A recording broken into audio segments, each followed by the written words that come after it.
네, 오늘 본문 말씀에서는 특별히 하나님께서 이스라엘을 택하셔서 그들을 철저하게 보호하시고 지키시고 구원하신 분이라는 사실을 분명하게 천명하신 말씀입니다. 우리는 이 말씀에서 제가 지난주에 엊그제도 말씀드린 것처럼 신약에서 이 말씀들이 많이 인용되어 있었던 것을 보고요. 또 우리도 요즘 찬송가를 만들어서 많이 부르죠. 뭐라고 부릅니까? 내가 너를 택하여 세웠나니 너는 내 것이라. 나는 내 하나님이니라. 내가 너를 지명하여 불렀나니. 잘 아침부터 노래가 안 나오네. 예, 그 찬송이 바로 이사야 43장에 나오는 말씀입니다. 많은 사람들을 감동시켰고 많은 사람에게 영감을 불어넣은 이 말씀들이 기독교 역사 2000년 동안에 많은 사람들을 힘있게 세워주었고 절망 가운데서 소망을 갖게 하고 또 두려운 가운데서 담대하게 하고 또다시 주님의 은혜를 바라보면서 나가게 하는 그런 놀라운 말씀들로 역사해왔던 것을 우리가 알고 있습니다. 뿐만 아니라 그래서 하나님께서 내가 너를 그렇게 각별하게 불러서 사랑하고 있지 않느냐. 또 더 나아가서 오늘 13절까지 보면 내가 그렇게 한 이유는 너희를 나의 증인으로 삼았기 때문이다. 너희들이 내 증인이다. 그런 말씀을 하시는 것을 봅니다. 오늘 이 말씀을 우리가 읽고 들으면서도 여전히 우리를 구원하신 주님의 은혜와 또 우리를 복음의 증인으로 부활 증인으로 세우신 주님의 은혜를 병행해서 이 말씀을 생각하게 되는 것이죠. 1절부터 7절까지에 보면 이스라엘을 구원하시겠다고 약속하시는 말씀입니다. 이 배경을 어제도 말씀드렸습니다만은 당시에 초강대국이었던 북쪽의 아수르, 그 아수르가 사실은 전 세계를 위협하고 있었죠. 아직 바벨론이 발흥하지 않은 상태에서 그리고 전통적으로 남쪽에 애굽이 있었고 그리고 애굽과 함께 연합군을 결성했던 스바, 그 다음에 구스, 에티오피아 이런 것들이 있는데 아수르가 워낙 이스라엘에게 모든 주변 국가들도 그렇지만 이스라엘에게 워낙 위협이었기 때문에 이스라엘 사람들은 남쪽의 애굽을 의지해서 애굽을 통해서 자신들이 구원받기를 원하고 그래서 사실은 길가미스라고 하는 것은 거대한 대전의 발발을 했었습니다. 에집트 군과 아수리아 군이. 근데 거기에서 에집트 군이 패배를 하죠. 그러니까 아수르는 더 강합니다. 그리고 드디어 여러분들이 귀에 익숙한 산헤립이 이스라엘을 침공을 해서 여러 성읍들을 함락시킨 뒤에 예루살렘을 완전 포위해서 고사작전을 벌였던 그런 상황을 여러분들이 염두에 두시고 이 말씀을 이해하면 되겠습니다. 여러 곳에 여러 고을들과 성읍들이 아수르에게 패배를 하고 함락되었을 때 거기에서 고대 국가들이 늘 했던 것처럼 많은 유대인들을 이스라엘 사람 남왕국 유다 사람들을 포로로 잡아가서 여러 곳에다 흩어놓고 이제 이런 정벌 작전을 벌이고 있었던 것을 봅니다. 그런데 하나님께서 이스라엘을 향해서 지금 그런 상황 속에서 말씀하십니다. 뭐라고 말씀하십니까? 창조주 이시며 이스라엘을 지으신 하나님은 이스라엘을 얼마나 사랑하시는지를 말씀해 주시죠. 그러면서 그들로 하여금 그렇기 때문에 너희들은 두려워하지 말아라. 두려워하지 말라고 그렇게 말씀하십니다. 두려워하지 말라는 이유를 다시 구체적으로 말씀하시죠. 내가 너를 구속하였다. 내가 너를 지명하여 불렀다. 너는 내 것이다. 그러니 두려워하지 말아라. 이런 말씀을 하신 것이죠. 이스라엘을 택하신 하나님은 그들을 구원하셨고 이름을 지명하여 부르셨고 당신 것이라고 선언하신 이 본문 말씀 우리가 보게 됩니다. 자, 그렇게 하나님의 것으로 지명하여 불렀기 때문에 하나님 것이라고 선포하셨기 때문에 그다음에 어떻게 하시나요? 하나님이 철저히 당신 것을 책임지시죠. 네. 여러분들도 그렇지 않습니까? 여러분들 뭘 하나 사면 내 거다. 그러면 내 거 아끼고 그러지 않습니까? 네. 어제 우리 교회 그 스타리아가 이제 드디어 구입이 돼서 들어왔습니다. 아, 이거 밤새 아침에 오자마자 밤새 잘 있었나? 왜? 우리 교회 거니까. 우리 거니까. 내 것이다라는 것이 얼마나 그것들을 아주 아끼고 소중하게 여기는지 말이죠. 자, 그런 측면에서 주님께서 하시는 말씀이 뭐냐면 너희들이 물 가운데로 지나간다 할지라도 내가 너와 함께 할 거다. 여기서 물 가운데 지나간다 뭐 수영한다 그 말이 아니고요. 구약의 옛날에 어딥니까? 출애굽할 당시에 홍해를 건너갔던 사건을 연상시키는 그런 말씀이죠. 또 강을 건널 때 물이 너를 침몰하지 못할 것이며 요단강을 건널 때 물벽이 쌓여져 가지고 댐처럼 그래서 그들이 아무 어려움 없이 건너갔던 것을 연상시키는 것을 생각하게 됩니다. 하나님은 내가 너희들 그렇게 또 불 가운데로 지나도 타지 않고 너희들 사르지 못한다.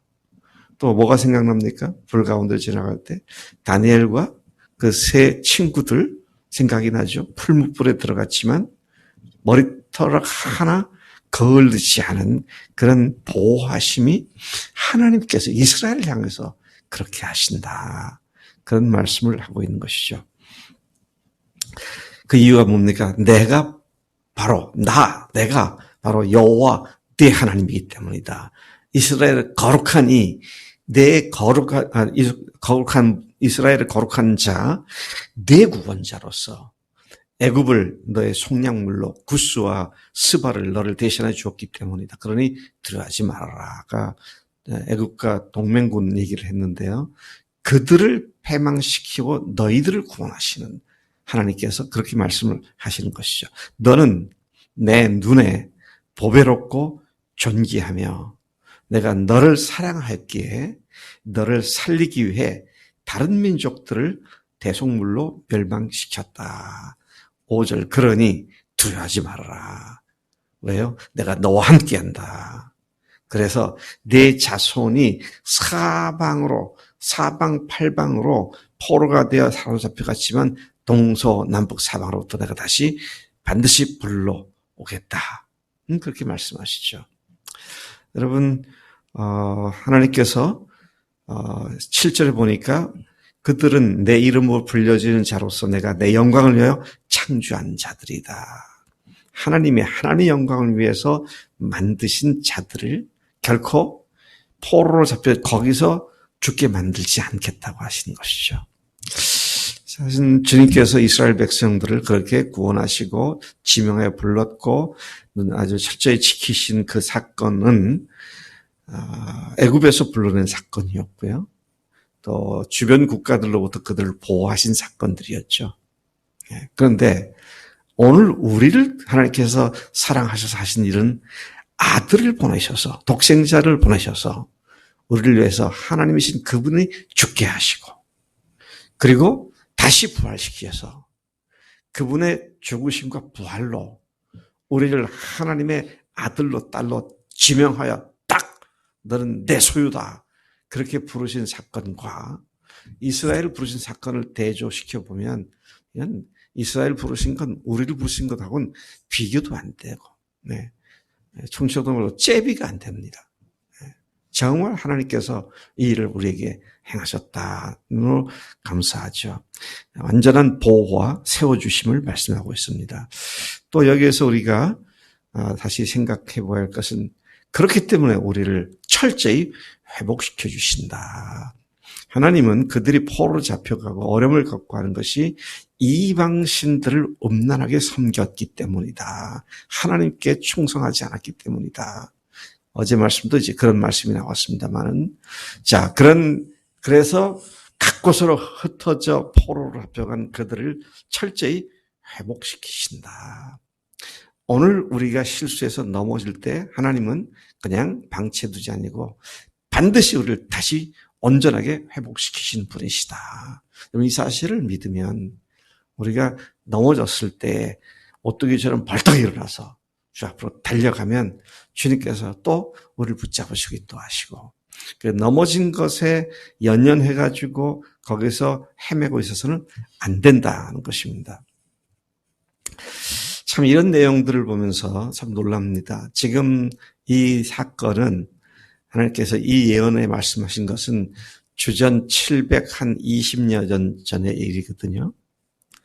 근데 실제로 그때도 이제 포로로 잡혀갔지만 그 후에도 이 말씀은 140~50년 후에 바벨론 포로가 되었는데 그들을 70년 만에 각 곳에서 다시 불러 모으신 사건과, 그리고 그 후 예수님 기원 원년을 중심으로 했을 때 하나님께서 70년에 이스라엘을 다 흩어버리시잖아요. 전 세계로.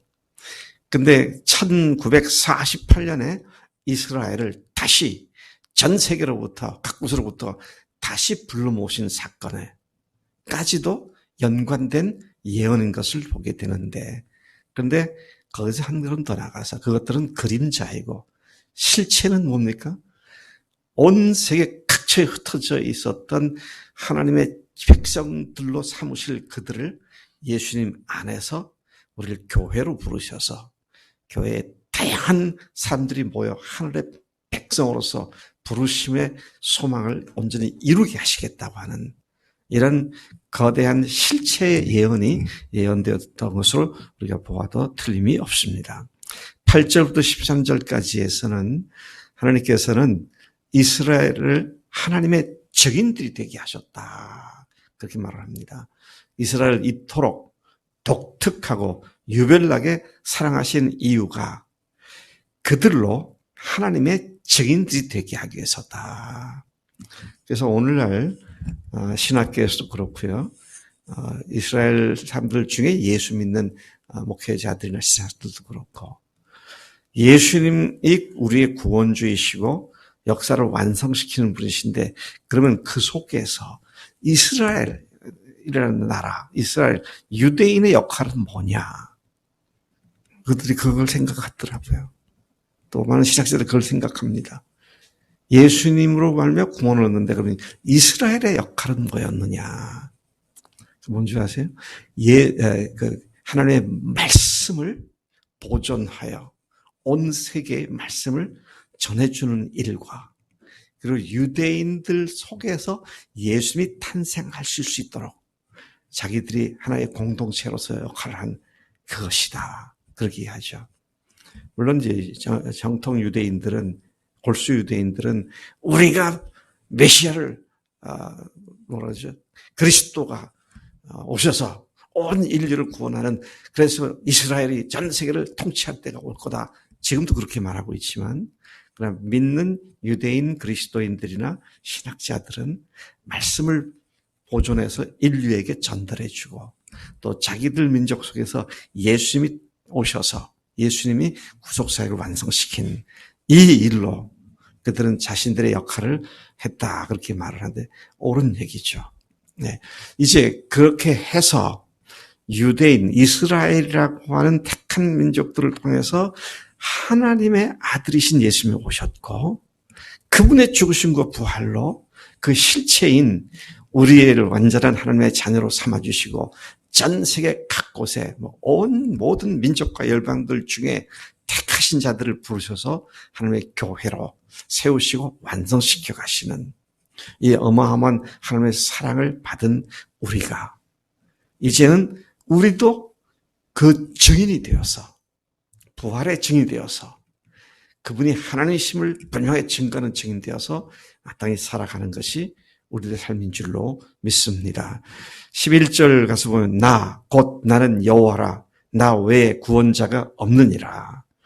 내가 알려주었으며 구원하였으며 보여주었고 너희 중에 다른 신이 없었나니 그러므로 너희는 나의 증인이요 나는 하나님이니라. 여호와의 말씀이니라. 하나님께서 내가 너희들에게 보여주었고 알려주었고 깨닫게 했고 구원했고 다른 신이 없다는 사실을 분명히 알려주었으니 이제 너희들이 나의 증인이 된다.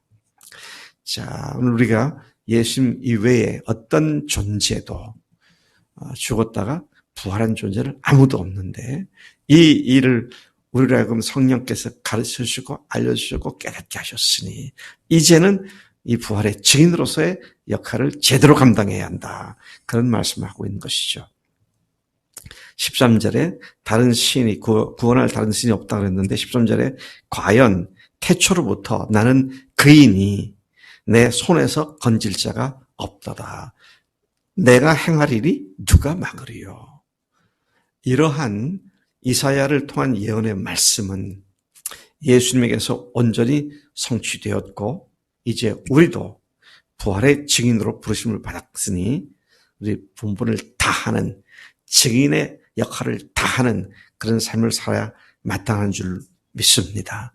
만나는 사람들에게 그분이 부활하셨음을 쉬지 않고 증거하는 것이 필요하다는 것이죠.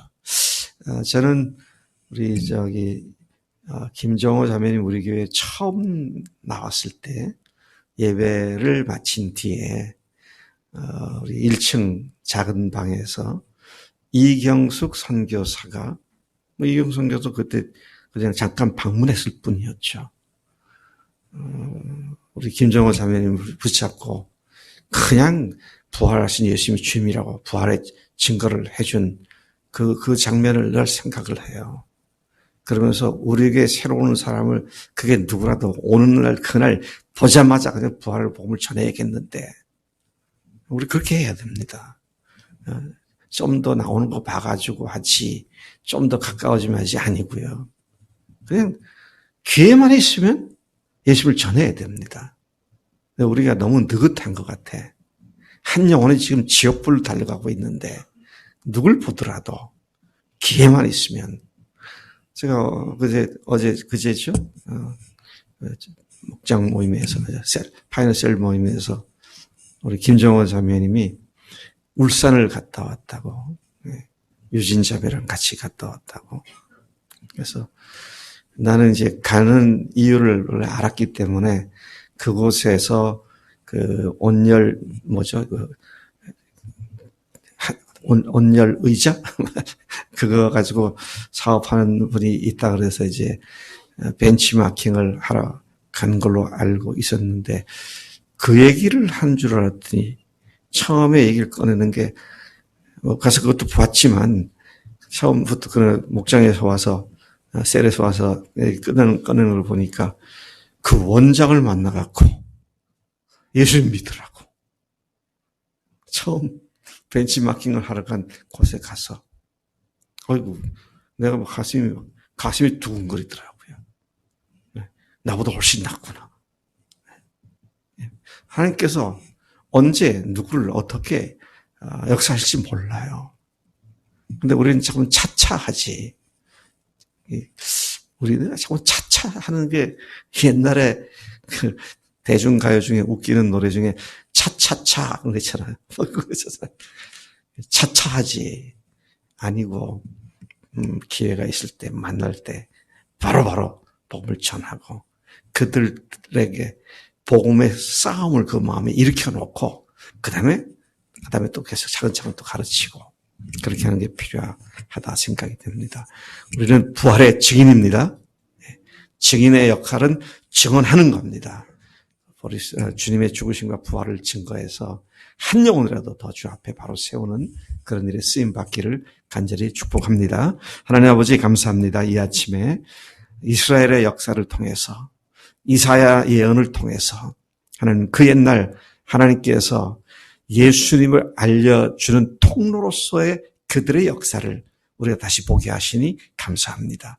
실체가 오셨고 죽으셨고 실제로 부활하신 후에 우리가 부활 증인으로서 역할을 그 어떤 세대들보다 더 담대하게 당당하게 담당하는 우리 교인들 다 되도록, 우리 그리스도인 다 되도록 역사해 주실 줄로 믿습니다. 그렇게 살기를 소원하오니 성령님 우리에서 역사해 주시옵소서. 감사합니다. 예수님의 이름으로 기도를 쌉나이다. 아멘. 아멘.